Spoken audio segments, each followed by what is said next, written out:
ช่วงนี้บ่มีกล้องเพื่องให้เพิ่นหลินเนาะพี่น้องเนาะพวกเพิ่นพากันหลินกล้องมั่นช่วงนี้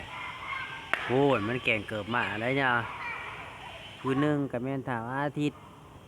ผู้ที่สองกับแมนถาวโปลิปผู้มันแก่งเกิบมั่วถือคอยได้หน่อยเลยผู้ที่สามกับแมนนั่งพ่อยเนาะก็พากันไปหลินกล้องมั่นนะพี่น้องผมมันมีกล้องเพื่อโอ้โหพากันมาหลินกล้องมั่นเลยนะ